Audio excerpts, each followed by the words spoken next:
आवाज तो बहुत कुछ आ रहा है। कौन है?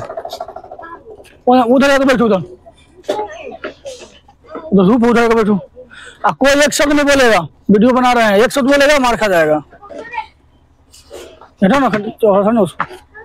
चलो ध्यान दो। देखो अभी तक तुम लोगों को तो लिखाया है, तुम लोगों के लिए अपॉर्चुनिटी है। अपॉर्चुनिटी समझ रहे हो? धूपे में चला गया। और हाँ यहाँ पर करना लो, यहाँ पर उसको छोड़ दो, ये पहले घसका लो उधर।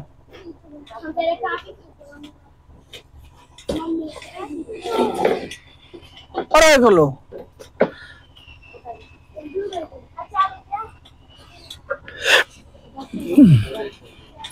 फिर धूपे में ले जा रहा है। इधर करो ना, मतलब सब बेंच लगाओ। तुम 3 गो है, 3 गो बेंच लगाओ।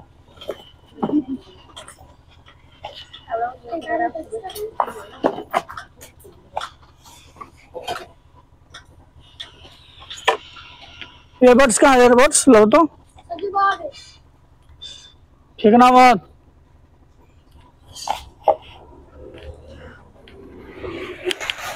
चलो देखो वीडियो तो बना रहे हैं, लेकिन तुम लोग ध्यान से सुनोगे। देखो ये शुरू हो गया है लड़की। ये लड़की पागल है। चलो ध्यान दो। देखो हमारा जो तो शुरू कर चुके हैं, ठीक है। केमिस्ट्री यानी कि पहला खंड, केमिस्ट्री का पहला खंड है भौतिक रसायन, फिजिकल केमिस्ट्री, ठीक है। फिजिकल केमिस्ट्री का पहला चैप्टर हमारा है पदार्थों की ठोस अवस्थाएं। पदार्थ के बारे में हम लोग 9th 10th वगैरह पढ़े थे ना, पदार्थ किसे कहते हैं। तो देखो ऐसे तुम लोगों को समझने के लिए बता दें कि धरती पर जितने भी वस्तुएं हैं सब पदार्थ हैं। क्योंकि देखो परिभाषा कहता है क्या कि वे सारी वस्तुएं जिनमें कुछ द्रव्यमान हो, जो कुछ स्थान घेरे, जो अवरोध उत्पन्न करे, वो क्या कहलाता है? पदार्थ कहलाता है। तो ऐसा कौन सा वस्तु होगा जिसमें द्रव्यमान न होगा, भार नहीं होगा?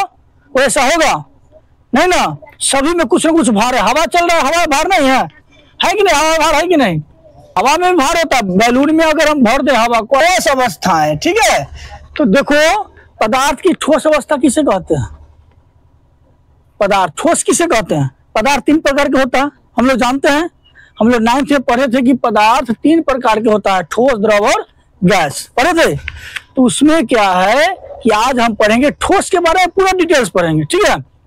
समझ में? ठोस पदार्थ, ठोस पदार्थ वह पदार्थ है जो बहुत ही मजबूत होता है, बहुत ही स्ट्रॉन्ग होता है ना। उसका अंतराणु का स्थान, उसमें अंतराणु का स्थान बहुत ही कम होता है। अंतराणु का स्थान, बीच में अंतराणु का स्थान होता है, और एक दूसरे को दृढ़ता से पकड़ कर रखते हैं, मजबूती से पकड़ कर रखते हैं। नहीं समझ में आया? ये क्या है? ठोस पदार्थ है ये। स्टिक है कि ठोस है ना? ठोस। अब बताओ इसको हम यहाँ पर रख देंगे तो बह जाएगा? नहीं ना बहेगा। तो बहने की प्रवृत्ति इसमें है? नहीं है। ये ठोस है, ये भी ठोस पदार्थ है, इसमें बहने की प्रवृत्ति है? नहीं है। तो ठोस पदार्थ वह पदार्थ जिसके 2 अणु, दोनों अणु क्या होता है आपस में, यानी कि 2 अणु नहीं होगा, बहुत सारे अणु, सभी अणु आपस में मजबूती से पकड़ के रखते हैं। इतना मजबूती से रखता है इसको पकड़ के कि एक संरचना बन जाए, ठोस बन जाता है ये, है ना। इसके अंदर जो 2 अणु के बीच के जो स्थान होगा, अंतराणु का स्थान, जो अंतराणु का स्थान, 2 अणु के बीच के स्थान बहुत ही कम होते हैं, ठीक है। तो वे सब कम हो जिसके अणु एक दूसरे को मजबूती से पकड़ के रखे, जिसमें बहाव नहीं हो, क्या कहलाता है? ठोस पदार्थ कहलाता है। ठोस पदार्थ है ये कितने होते हैं? ठोस पदार्थ के प्रकार।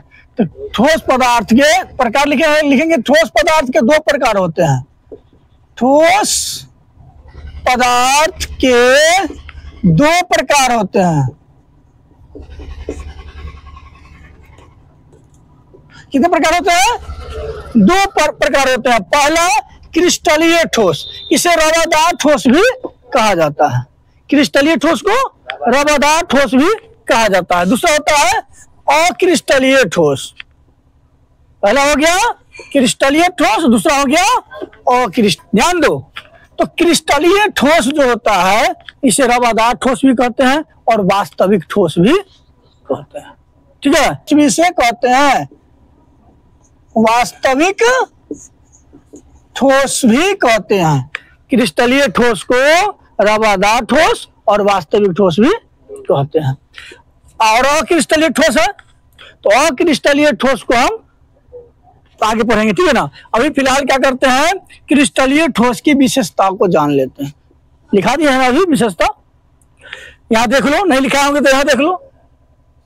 क्या देखो, लिख सकते हैं कि क्रिस्टलीय ठोस की विशेषताएं निम्नलिखित है। निम्नलिखित मतलब नीचे लिखा है, निम्नलिखित कहा जाता है, अग्र लिखित भी कह सकते हैं। लिख दिया नीचे तो लिख दिया निम्नलिखित है। तो ध्यान देना, क्रिस्टलीय ठोस की विशेषताएं निम्नलिखित है।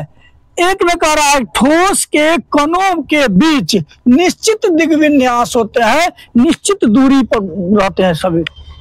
जो ठोस के जो कण होते हैं, पहले परिभाषा में पढ़ चुके हैं कि ठोस के कण क्या होता है। क्रिस्टलीय ठोस है, इसका जो कण होता है निश्चित दूरी पर बने होते हैं। ठीक है, समझ में आया। ठोस के कणों के बीच निश्चित दिग्विन्यास होते हैं। दूसरा हम कहेंगे ठोस पर ताप या दाब का कम प्रभाव पड़ता है। कौन ठोस पर? क्रिस्टलीय ठोस पर। क्रिस्टलीय ठोस पर क्या होता है, ताप या दाब का बहुत कम प्रभाव पड़ता है। क्या, तो ध्यान देना, तो क्या होता है क्रिस्टलीय ठोस पर ताप और दाब का बहुत कम प्रभाव पड़ता है। दाब समझ ठोस पदार्थ के निश्चित द्रव्यमांक होते हैं। उसके बाद कहेंगे क्रिस्टलीय सतह सुनिश्चित होते हैं। क्रिस्टलीय सतह जो होता है, क्रिस्टलीय पदार्थ का जो सतह होता है सुनिश्चित होता है। आज हम पढ़ेंगे इसके बारे में, सतह के बारे में, है ना। सुनिश्चित का मतलब क्या होता है कि अगर कोई भी क्रिस्टल बन रहा है घनाकार, है ना, तो इसका जो सतह होगा एकदम घनाकार एवं सुनिश्चित होगा। ठीक है, तो हम क्या पढ़ रहे हैं, क्रिस्टलीय सतह सुनिश्चित होते हैं। क्रिस्टलीय सतह क्या होते हैं, सुनिश्चित होते हैं। उसके बाद है क्रिस्टल असंपीड्य होते हैं। जो क्रिस्टल, कौन सा क्रिस्टल की बात कर रहा है, अच्छा क्रिस्टलीय पदार्थ ना, क्रिस्टल जो होता है असंपीड्य होते हैं। असंपीड्य, संपीड्य और असंपीड्य समझते हो। असंपीड्य तो क्या है, क्रिस्टल क्या होता है, असंपीड्य होता है। उसके बाद कह रहा है क्या, यहां देखो, यह मतलब क्रिस्टलीय ठोस, ठीक है, यह असमदैशिक होते हैं।